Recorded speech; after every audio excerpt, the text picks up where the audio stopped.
Hi, my name is Maz, and before we start, I just want to let you know that this is a continuation from this video about how I got friendzoned. Please watch that story first so that you're all caught up for this next saga. Now, without further ado...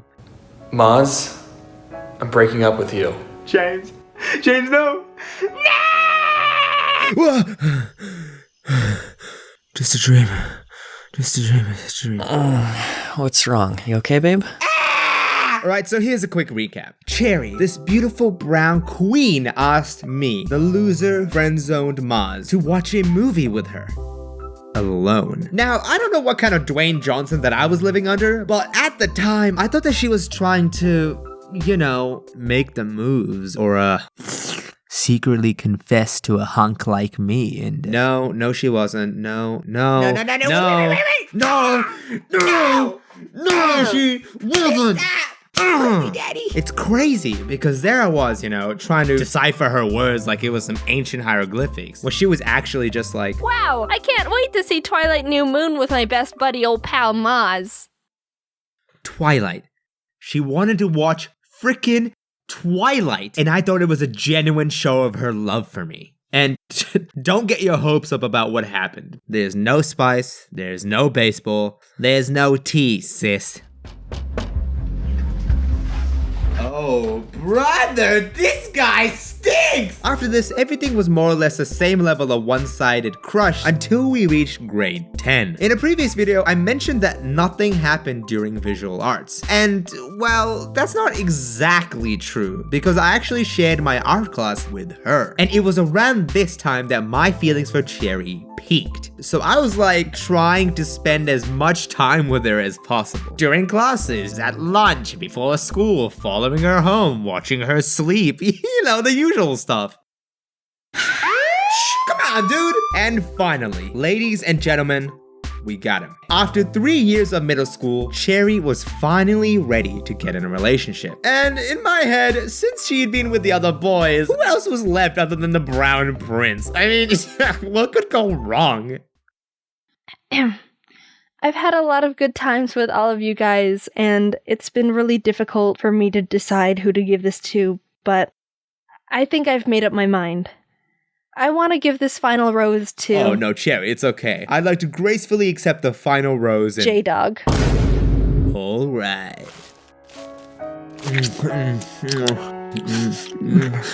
I thought it was my turn. I mean, look, she did go from one good-looking white dude to another muscular good-looking white dude, sure. But like, why mess with vanilla when you've got chocolate right here?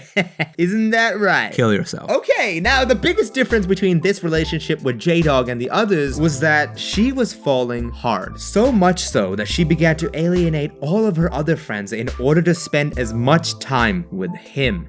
And boy, did young Maz not take that well. And I legitimately confronted her about this, which led to our little fight. I couldn't believe that she was not only ditching all of her friends behind, but also spending all of her time with him, thinking about him in class, drawing little cutesy love notes and stuff. Like, come on, Cherry.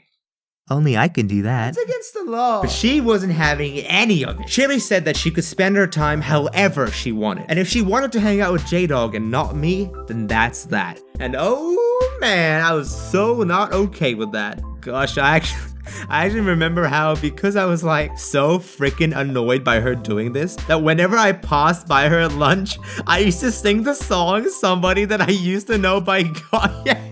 You didn't have to call me. Like, I didn't sing it out loud. I didn't just belt it out. I just kind of whispered it. I can't believe I did that. That's like the next level beta, bro. I was next level beta. Like, we have an alpha male, we have a beta male, and then you have an omega male. Okay, that was me. And guys, this thing went on for 6 months. I was whispering this song for 6 months. Wait, what was he saying? Wait, who was that? I don't know, probably some loser. Oh my god. Why? Oh, all right. Okay, let me be serious for a sec. As much as I'm memeing about how desperate and how much of an omega male I was, I think it's important to recognize that most of us in this situation aren't inherently bad people. I'm sure that those in Cherry's position who have affection thrown at them, don't just shut them down like, I will string you along to suck away your emotions. No, of course not. They just want everything to kind of stay the same, And similarly, majority of people in my shoes don't actually despise them for friend zoning. We're just a little lonely, So at the end of the day, I always had Cherry's back, even if we weren't on the best of terms at that specific moment. So when Cherry and J-Dog broke up in a horrible way, I knew that she was genuinely heartbroken. And when I saw that, all of my middle school anger, the stupid logic, and the petty feelings disappeared. I had to help my friend. I tried to cheer her up as much as possible, and eventually, as time tends to do, she got better.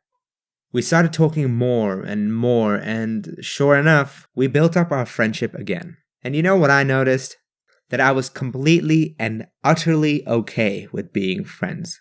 The friend zone that I had created for myself was finally over, because, well, this may actually sound real sad, but I'd finally accepted that a relationship between us just wasn't going to happen. Wow, that really was kind of sad to say. I'm really not helping out my omega male image, am I? But I'd also be lying if I said that I wasn't at least a little bit curious about what happened. I mean, look at me. How could she not fall for this? And with me finally being at peace, I had this weird level of confidence, so I kind of just low-key asked her about why she dated the guys in our squad specifically. Oh, that's easy. It's because I'm really into white dudes. Oh. But I'm literally as white as you can be. It all made sense now. I was being duped all along. I had somehow deluded myself into thinking that she was going in turns within the squad, dating the boys, when it was actually just her dating good-looking white men.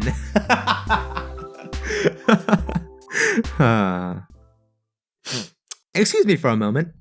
Michael Jackson, please teach me your ways. You know what? I'm actually sort of glad that I'm feeling like this. Okay, sure, I was devastated when Cherry said that she was into white boys, but I think I'd already moved on by then. She didn't owe me anything, and I definitely should have been a good friend to her without the ulterior motive to date her. It's actually crazy because I called her up after 5 years to ask for permission to make the story. But during the call, I said something along the lines of, hey, you know how I really liked you during middle school? Wait, you were into me in middle school? What? So apparently, I somehow hid my feelings for Cherry so well that she didn't even know that I was into her. What? Please. Please kill me. Y'all hear some? Alright, but seriously, I am so freaking glad that nothing happened back then, because whilst my hormones were chanting, slay her, my logical side was be gone, thought. I also had no follow-up plan after my confession. Okay, if during the movie night she would have turned, wrapped her arms around me, looked me dead in the eyes and said, oh my gosh, I can't take it anymore. I love you. I would have been wait, what? Oh wow, what is that? Silence, mortal! The enormous eggplant energy courses through me. I have now leveled up to beta male. No, of course not. That's not how it would have happened. I would have been okay. You want to play Minecraft? I would have been a terrible boyfriend. Cherry, you totally dodged the bullet there. And to think that I actually cared so much about this. Nowadays, it's just a good memory, and we were both able to have a good laugh about it over the phone. I wish I could go back in time just to meet middle school Maz and be like, hey, stop being such a terrible human being and just confess, you freaking idiot. And oh, respect women! Please do not assault children. Frick! Seriously though, if you are in a similar situation to me in school, first and foremost, try to think of it from the other person's point of view. And secondly, I think confession is just so much easier to deal with. If you confess and they accept your feelings, then great. And if they don't, then you can just move on, focus on other things, and save a bunch of time. Unlike me, who spent 3 years moping around trying to bleach my skin.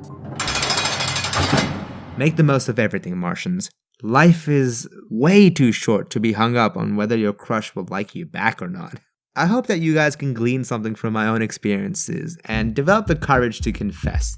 It'll be hard, yeah, but it should be worth it. Good luck. Cherry is genuinely one of the sweetest people I'd ever met, and even after everything that happened, I still remember her incredibly fondly. And I'm gonna send this video to her, so hey Cherry, love you! Platonically. Remember to like, subscribe, hit the notification bell, and comment this for a shout out in the community tab. Thanks to all of my channel members and patrons for supporting me, I appreciate ya, and I want to remind you guys that I've got merch over at Crowdmade. Alright, laters everybody, and stay amazing.